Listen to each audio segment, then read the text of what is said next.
Are You Nuts? A Tom and Scott Mystery, Book 7. Author Mark Richard Zubro. St. Martin's Press, New York. Eric Aust, narrator. Chapter 7. Back at school, I walked out to football practice. Trevor had his arm around a kid in a football uniform.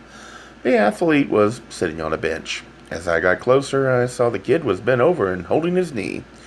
He was moaning softly. I heard the sound of a siren, and a few moments later an ambulance pulled up. Behind it was a brown Chrysler. These contained medical personnel and parents, respectively. The coach of the team, Jack Palmer, hurried over. He'd been promoted to head coach when Kurt gave up the job after his heart attack. The paramedics briefly examined the teenager. "Is it broken?" the kid asked. "We're going to get you to a hospital where they can take x-rays." They put him on a stretcher and took him away. The rest of the team had gathered around to watch. Palmer told them to take a 5-minute fluid break. Team managers rushed to vats of soft drinks and began distributing bottles.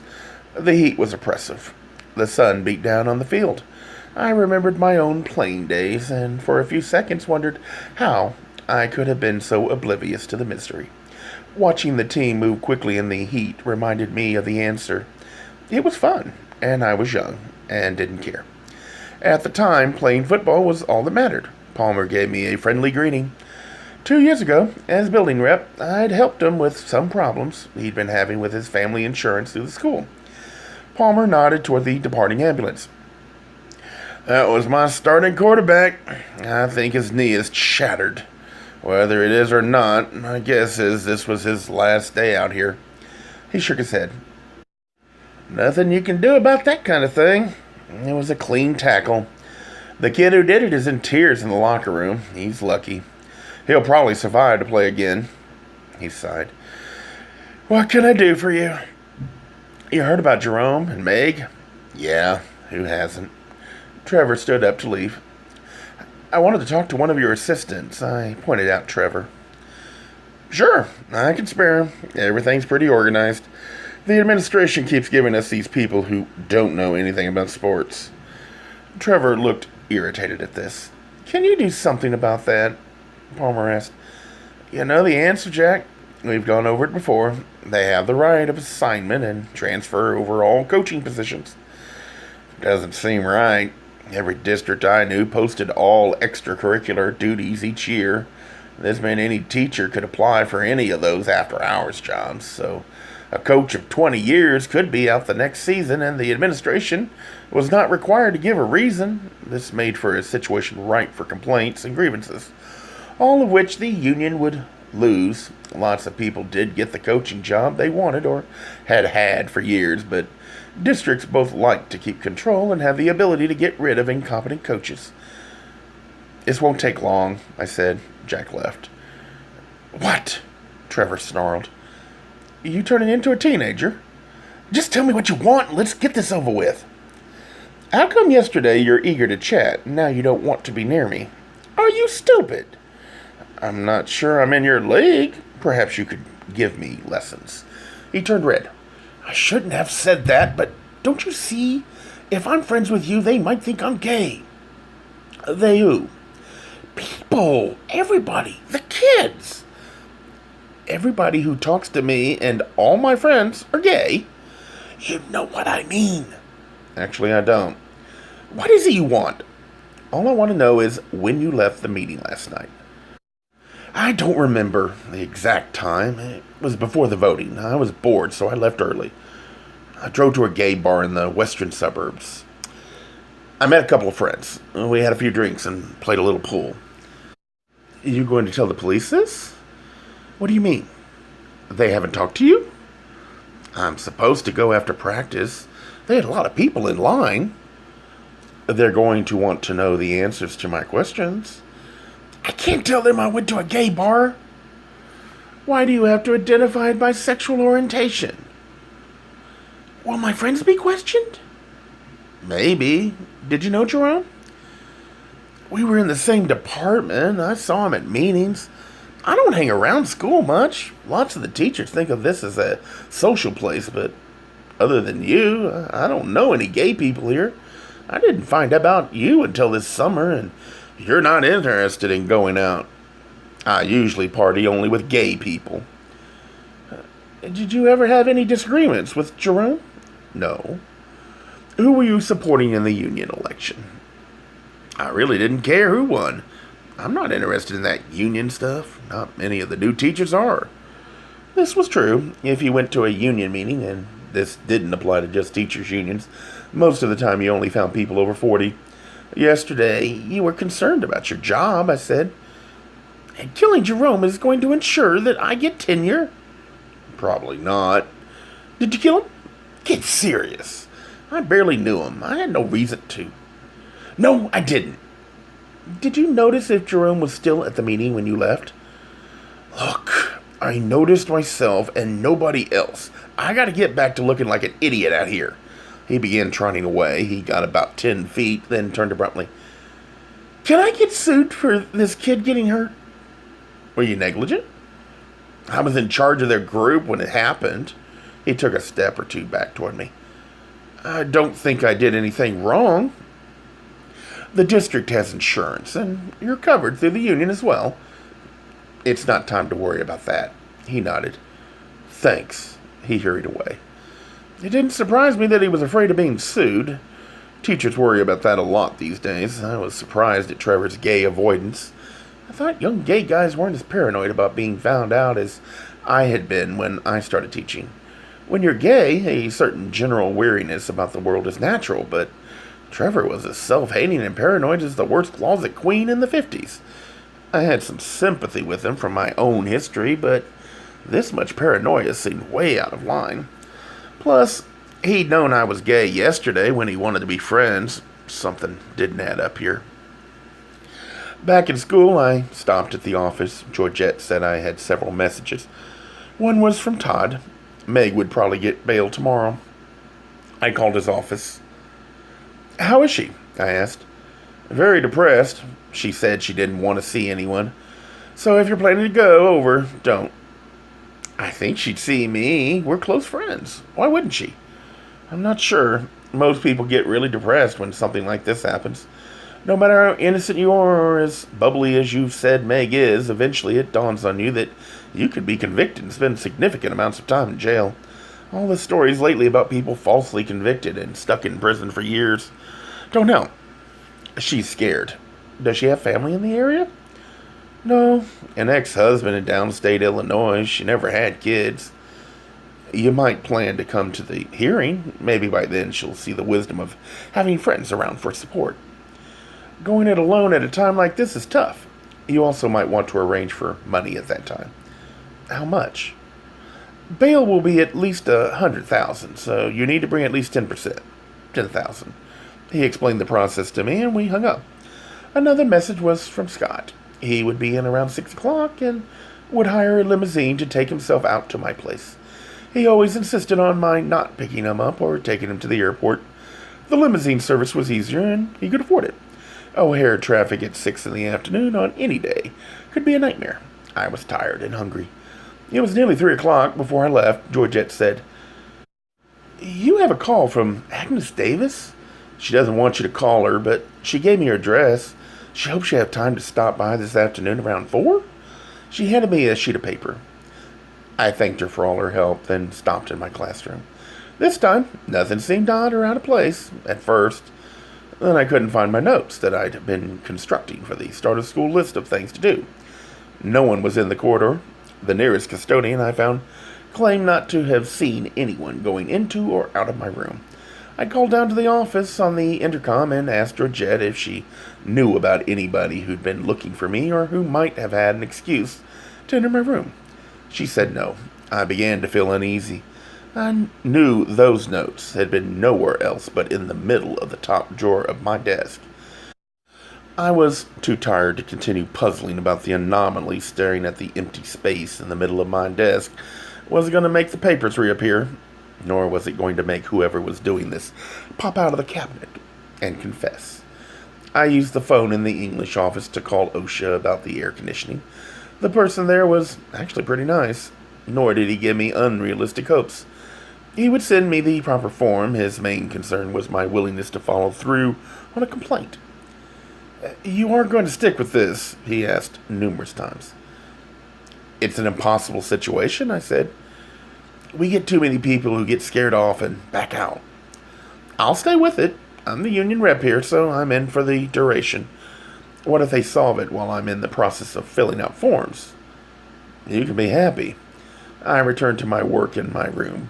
By the time I had to leave for my 4 o'clock meeting, I had 3 electronic reading centers set up and all the kids' names typed into my gradebook program on the computer. I had to find some time tomorrow to get back into my classroom. I still had a ton of work to do. At the very least, the walls needed to be decorated. I'm not big on emblazoning the classroom in glory and ecstasy, rivaling the Sistine Chapel, but I had some pleasantly soothing posters I liked to put up. At 3:45, I left. I checked the door twice to make sure it was securely locked. I followed Georgette's directions to Agnes Davis's house. The message simply said she would have a friend with her who had also been at the meeting. I drove into the older section of River's Edge off Wolf Road. Agnes lived in a home built in the last century. It was a pleasant Victorian structure. No turrets, but a little filigree decoration over a lintel, a solid, reassuring home, the kind your grandmother owned when you were a kid. Agnes answered the door and led me into a parlor furnished with enough antiques to fill a collector queen's most vivid wet dreams. Agnes and the furniture and the house matched perfectly. Both gave off a warm, cozy, safe, secure feeling.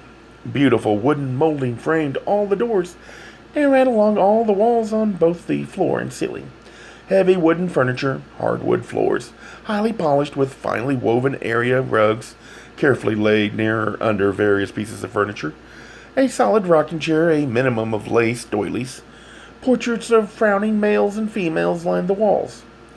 The backgrounds were dark and gloomy, the colors of the cloths on the people all gray fading to black. Sepia-tinted photographs set atop a mantelpiece. They showed a young couple on their wedding day.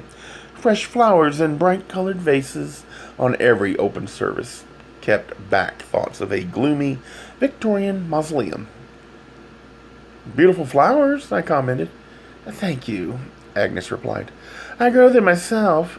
How's Meg? I gave her the information I had. A woman of about Agnes's age sat on a divan. She was Stephanie Quinn. She chatted about the heat while Agnes served tea. The little sandwiches and cakes were delicious. I hadn't eaten anything since breakfast.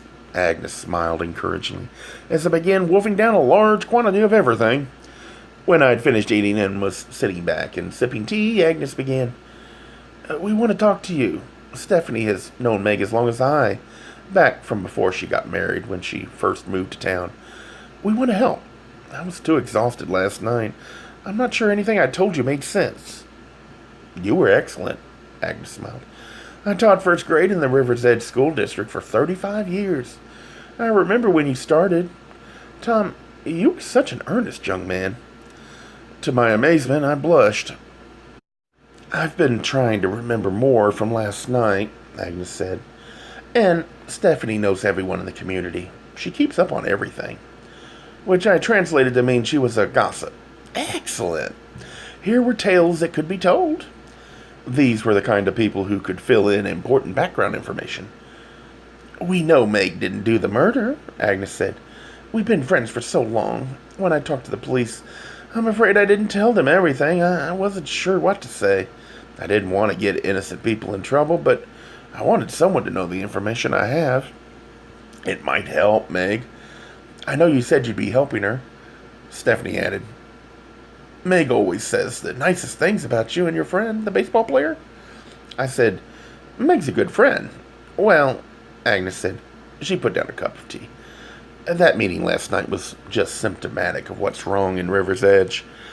People have been so angry in this community since that school board election. It all came out in the open at that time, Stephanie said, but it's been brewing for many, many years. What has? I asked. Feuds, petty jealousies, some real dislikes. Now it's all turned to hatred. Stephanie was well launched. She wouldn't need much prodding from me. See, The Quigleys and the Muffins belonged to the same Baptist church. They were newcomers back when this town was mostly Episcopalians and Lutherans. People weren't particularly prejudiced, it's just that they were outsiders. A lower class of people. That feeling is gone mostly, but there is still a residue. That's just one example. Those past angers, hatreds, and feuds come out in the open once in a while. Particular events have brought it out more strongly at certain times. 40 years back, there was a mayoral race that was very unpleasant. About 20 years ago, there was a stink about a prom queen election. People hardly remember reasons anymore. They do remember discord and anger. Half of the time, the fights were about silly nonsense, Agnes added, but taken very seriously by those involved. Stephanie said, then in the last school board election, Belutha, Lydia, and their faction decided to commit themselves to winning at all cost. Those of us who had been around a long time rallied against them. We were happy when the Union got so involved. You saved all of us, Agnes said. Stephanie continued, what you don't know is that there are splits among their faction. Belutha and Lydia don't care for each other that much. Their families used to take vacations together, but they had a falling out. There have been a few public displays of anger among their own kind. Also, we heard there was at least one school administrator who was involved, and that Jerome was in the middle of all this. He cared passionately about who won the school board election, and he was furious with the union for endorsing the other candidates. He hated Meg. He was also angry with the way Lydia and Belutha conducted themselves during the school board election. He didn't think they acted with enough class and dignity. He thought there were strategies they should have adopted. Jerome was running for union president to turn everything around. He wanted to ruin the union. Are you sure about this? I picked up bits and pieces here and there and put it together, Stephanie said. I'm sure I'm right. He believed in sneakiness, secrets, and lies behind your back. He'd never confront anyone openly. Agnes nodded to back her up. Is there anybody else you know who could add to what you told me? That's why we didn't want to tell the police. There really isn't one source. You have to know the people involved to come to the correct conclusions. Which meant they didn't have a direct source. They could be making it all up, or it could be terribly distorted gossip, or it could be valuable information. Stephanie concluded, we know the three of them were very angry at each other. I'm sorry we can't be more specific. Do either of you know anything about Jerome's family? Agnes said. From watching all the crime shows on television, I know you have to always look to the family first. I don't know them personally. Nor I, Stephanie said. I can check it out later. The important thing is that those people disliked each other so much, Agnes said. You have to look at each of them very carefully. I promised I would. I got up to leave, and Agnes rose with me.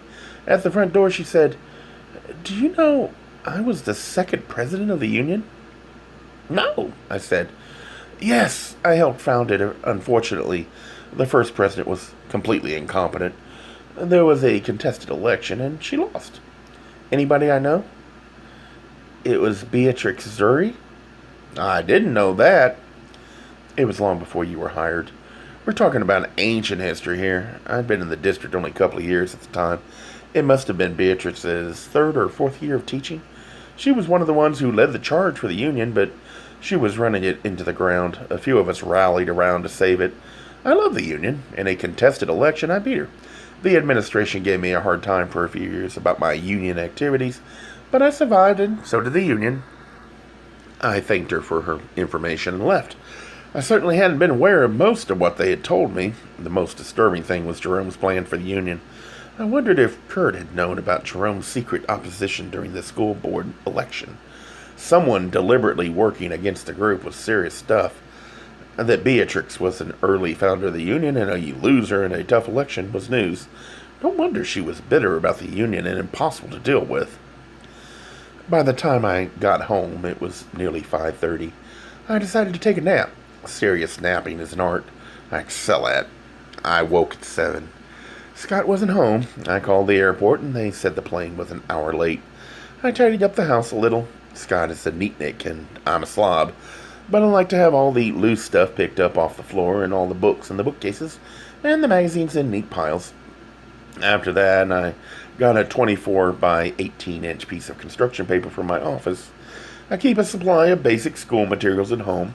I sat at the kitchen table and began making a chart of everyone's movements. The night before, I put all the names I had so far down the long end of the rectangular paper and then the times in 15-minute intervals along the top. At 8:30, the buzzer rang. Scott had installed a super high-tech security system, including a gate far down the road that could only be opened by someone pushing a button in the house or with the remote control devices both of us carry on our key rings. The buzzer always rings whether it is opened legitimately or not. I looked through the camera, as he always insisted I do. I saw a black limousine, the back window rolled down, and I saw Scott give a brief wave. I left my chart from the front door. I watched him give the driver a tip, and by the time he got his suitcase out of the trunk, I reached the car, ignoring the driver who was pulling away. We hugged fiercely in the humid night. The light from the door framed our embrace. I felt his legs and torso slump against mine. "It's so good to be home," he murmured. I held him until the buzz from the intercom interrupted us. The driver wanted to be let out. I hurried to the control panel in the house. I opened and closed the automatic gate. Scott put a tape of several early Judy Collins albums on the stereo. He turned off the lights and lay down on the living room couch. I sat down next to him. He scrunched forward and put his head in my lap. Through the picture window, we could see the masses of stairs in the early evening summer sky. Light from a full moon streamed through the windows into the house. "It's so beautiful," he said. "So restful." I stroked his chest. "You hungry?" "They fed us on the plane." He nuzzled closer. "I don't ever want to move from this spot. I'm so exhausted." "How was this morning's interview?" "I'm not sure I remember. I think it was one of the nicer ones. I do know I just don't care anymore. I don't want to think. I don't want to lift a finger. Holding, touching, caressing a 6'4" baseball player is as sensuous as everybody imagines. I'm the one who gets to touch the stud athlete after the cameras are gone and the crowds have gone home. I know that sounds prideful, but loving him deeply was the foundation on which my actions were based. I know half the gay men and plenty of straight women would be hugely envious, but right then I was more concerned with being able to touch and soothe him. I opened his shirt and caressed the blonde down on his chest. He shut his eyes. It was just so comforting to have him home. At that moment, I didn't want him to ever leave again. Sometime later, he muttered, "This is perfect." He turned so that he was lying on his side, his cheek resting on my abdomen and his arms now encircling my torso. He hugged me tightly. I returned his pressure. He moved his torso back a little and unbuttoned my shirt. He began caressing my chest. I leaned down and kissed him. An hour later, we lay on the floor, staring out at the moonlight and stars. He was twining his fingers through the hair on my chest. "That was even more perfect," he said. I murmured, "Yes. Did you want to go to bed?" "I'm not sleepy." "Me neither." "An ice cream stand?" "We have chocolate chip cookie dough and extra chocolate syrup. I made sure there was an adequate supply." "Say, Tom." I pulled on my jeans, and he donned his white jockey shorts for our date with the ice cream. We moved my chart to the other half of the kitchen table. I leaned over close to him and set out the ice cream. I love the way he smells. Faint hints of his aftershave, sweat, and sex. A mixture of masculine and mellow. We both ate out of separate half-gallon containers. "What's this?" he asked, pointing with his spoon at my work. I explained about Meg. "I'm sorry," he said. "I didn't ask about what was happening with you. Helping you through this is more important than school. I like Meg a great deal, but you come first. Getting us both through all this publicity is important. You're half of it. You're the star. Yeah, well, shit happens. How have you done on helping Meg out?" He examined the chart as I talked. "She gets out on bail tomorrow. I've got to go to court. School starts the next day." I explained what had happened so far. I finished with Trevor's request for a date. He said, "If this were a story, we could call it a groupie for Tom. He's pretty in a kid kind of way. I prefer a real man. The big problem is I Don't like him. Not a solid basis for an affair. I leaned over and kissed Scott.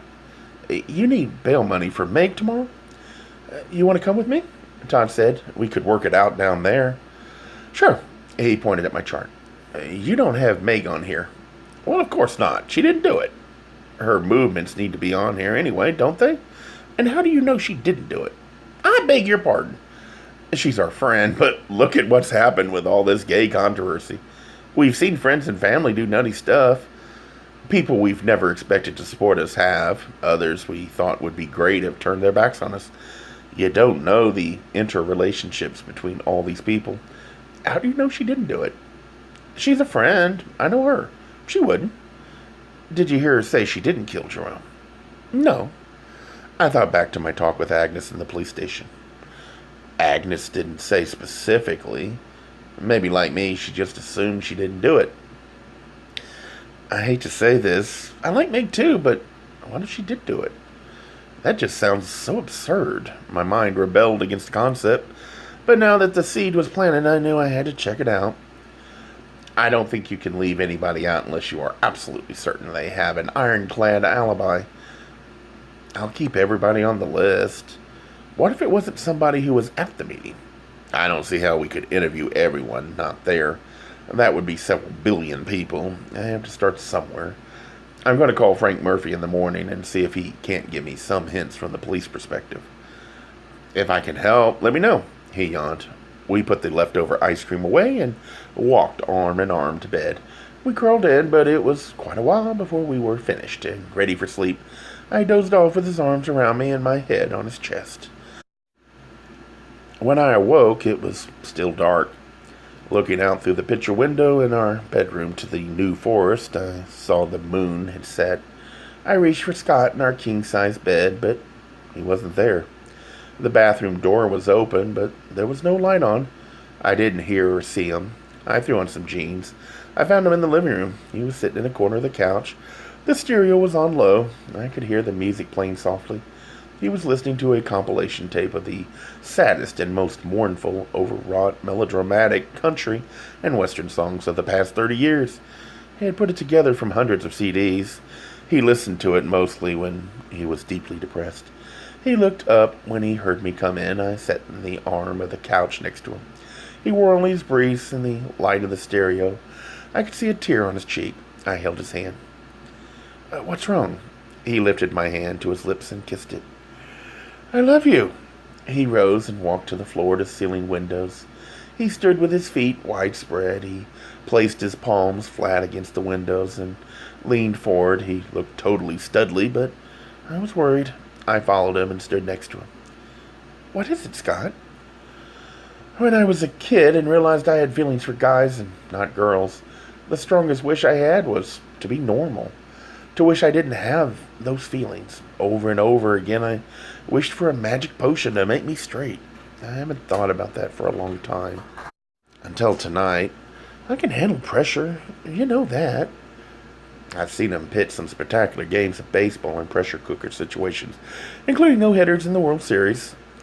I put my hand on his shoulder. He continued, I hate all this publicity and pressure. This being emotionally on the edge with half the world discussing my sexuality.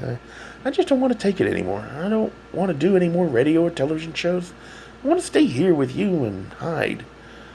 We could tell them to cancel everything until the baseball strike is over, and then I'll have to pitch. I want to pitch. If I wasn't gay, I wouldn't have any of this hassle. Is my life or our lives always going to be like this? I want it to change. I remembered saying that to the first person I came out to when I was a teenager. I knew how he felt. I think our only choice is to be who we are. I know what I am and who I am. I'm just tired of wasting so much energy over who we are. I understand. He stopped, leaning against the window, and put his arm around my waist. He said, I love you so much. I couldn't get through this without you. I don't know what I'd do if I ever lost you. I squeezed his shoulder and wrapped my arm around him. I'm not going anywhere. For the third time since he'd been home, we made passionate love. Scott was quiet the next morning. He had nothing scheduled, but he got up and ate breakfast with me. You okay? I asked. Yeah. I think so. I need some sleep in my own bed with you nearby. You had me a little worried. We've both had more pressure about our private lives than anybody, except maybe the most prominent politicians. I never dreamed of anything like that happening. Last night was a bad moment. Finally being home and at ease let loose all those emotions that running around had kept at bay. Don't worry, I'm not turning into a self-hating gay person like Trevor. For some reason, through all the regular early morning activities, I found myself brushing up against him, touching him, wanting to soothe and caress him. He noticed and smiled and took me back to bed for a lengthy and gentle session of pleasure. I called Todd and checked the exact time of Meg's bail hearing. It would not be until late morning. Scott decided to stop at his penthouse in the city before we met in court. I drove to the River's Edge police station for a pre-arranged meeting with Frank Murphy. Frank's eternally rumpled suit looked rumpled as rumpled suits are wont to look. I sat across from his desk. He drank Thunder Bay clear water. "Can you tell me anything about what's happening with Meg's case?" I asked. "You know about the fingerprints?" "Right. It's not my case, so I don't know much more than that. Word is the two of them didn't like each other. That part I know. I can't give you specific information. Mostly I don't have it, so we don't have to go through that song and dance about what I can tell you. I do know from the talk after everybody got back from the school yesterday that there are a lot of people who do not like a lot of other people in that school. And in this town, the fights have been political and personal, from races for mayor to infighting in organizations like the PTA. I wouldn't want to be working at the school. Sounds vicious and nasty." "You remember any names in these fights?" "Not specifically, although Meg seems to have been in the thick of a lot of it. She was always concerned about the community, and she loves to gossip. Have you thought of the possibility that Meg might have done it?" I didn't answer for a few moments, then nodded. Honestly, with Frank was important. "Not a pretty thought," he said. "Why would Meg kill him?" "The police aren't working on motive here. They're sticking to hard evidence. Fingerprints on the murder weapon are not a good thing. But they could have gotten there during the normal course of her working day. It was a book in the library, and she is the librarian. But there were no other prints on that encyclopedia. They should have been from kids, other teachers, somebody. No, this is more a librarian reference book. It's kept behind the desk. No one else has access to it." "The killer did?" "Yeah. Let me tell you, Tom, the detectives on the case are convinced Meg is the killer. This wouldn't be the first time the disputes in a small community spilled over. River's Edge isn't that unique. Any suggestions on who in the community I should start with?" "A lot of the immediate problem seems to be connected to that school board election. I'm not saying you should investigate this. I do know that if I was looking for more information, I'd talk to some of the candidates." Gay Mysteries audiobooks. I think it is easy to hate a label, but a face humanizes the word. So this effort is twofold: to offer comfort to those like myself that your world didn't end because you don't fit into the view of acceptable society on both sides, and in hopes of helping those with family that are LGBTQ, that it doesn't mean we are aliens from the child they once knew. Reassure them so they can maybe be supportive at the same time, being true to their values.